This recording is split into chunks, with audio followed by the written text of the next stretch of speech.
I remember going to class and this teacher said to everyone like, oh, we got like 2 little girls, they're Asian and all the diseases come from Asia. Whoa. Yeah. You can't defend yourself also because you're just trying to belong. It's quite interesting. Like for me, because I didn't grow up in a very stable environment, this need for identity was very strong. 我叫张婷雅，我是中法混血，我现在在台湾表演，我也要讲台语。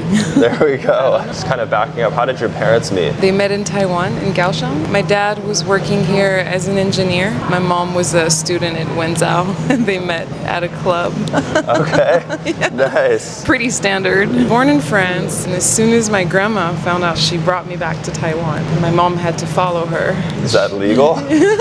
Do you have any memories of being a kid here? Absolutely. All my memories with my family, because I only have family in Taiwan. We used to do this thing with my grandpa. We would go down to the park and karaoke, and it's definitely my Taiwanese side of the family that made me a singer. So my grandma raised me until I was 6, and then my parents got divorced, separated. My dad brought me back to France. It was pretty rough.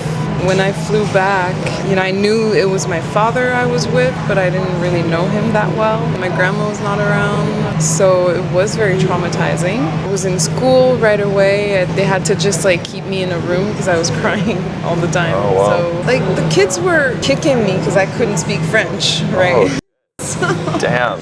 Being an immigrant, there was a lot of racism in 小学1年级. I remember going to class and this teacher said to everyone like, oh, we got like 2 little girls, they're Asian and all the diseases come from Asia. Whoa. Yeah. You can't defend yourself also because you're just trying to belong. It's quite interesting. Like for me, because I didn't grow up in a very stable environment, this need for identity was very strong.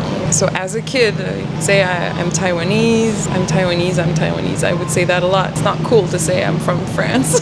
Plus, if I say I'm from France, they're going to be like, yeah, but where are you from? Originally. Yesterday, I was in a cab and the cab driver was Asian. And then I told him, I'm Taiwanese. He's like, oh, really? No, you're not. He's like, can I look? He thought I was Arab, right? And he was like, yeah. Even if I tell them I'm from Taiwan, it's like, oh, you're from Thailand, okay. People still say that. Yeah, maybe less in the past few years because of the tensions with China.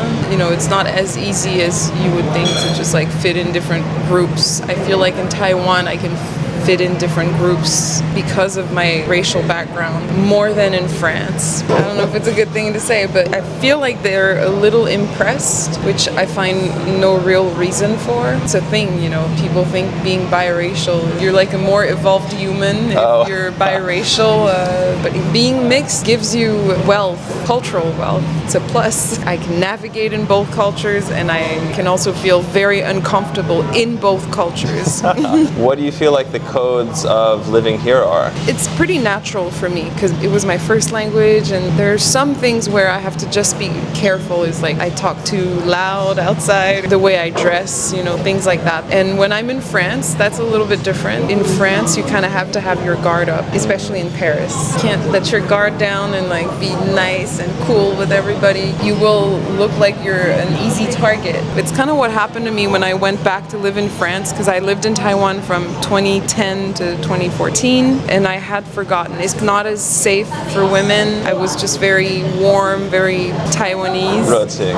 And men were just she's always smiling. She's always so kind, so nice. She always brings gifts to people, that kind of stuff. And it's well, that's just our way of being, People can be cold here too sometimes, especially if you're from Kaohsiung. I'm from Kaohsiung, and I'll go to Taipei.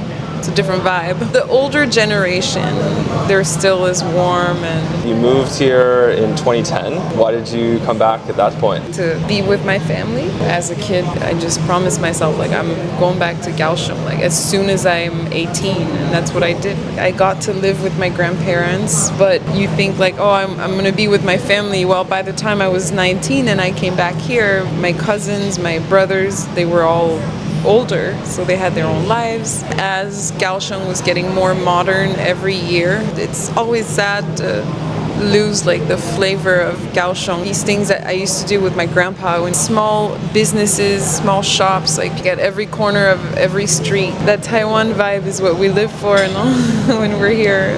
I don't like when things are too new and soulless. That was the disappointment. But then it was a wonderful experience to perfect my Chinese, learn how to read. Went to Tengong Daxue for law, and that was about the time that I started playing in bands and performing.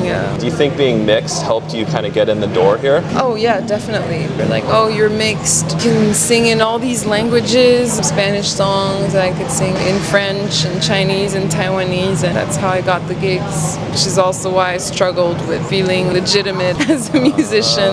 But I took it seriously. It was a great opportunity for me to learn. Do people see you differently now that you have a career in France and now you're coming back here? People, I don't know, but my family, yeah. It's like, yeah, definitely. They weren't taking me seriously for many years. Like, musician, like, are you sure? Whatever, you know. There's a lot of similarities between the French and the Taiwanese, I find, in the way they look at prestige. And so on both sides, they kind of had the same expectations, and they weren't very happy about me becoming a musician. But my dad got to see the evolution of my career more clearly than my mom, because he could see like that I had some presence, like media. I mean, for me to send like an article in French to my mom, it's like it means nothing. But then as I got to come back for more and more shows, they've been more and more proud. That feels nice. Well, appreciate it. Thank you for this conversation. 如果你也想成为下一位爆红创作者，请打开下方资讯栏连结，一起来投稿吧。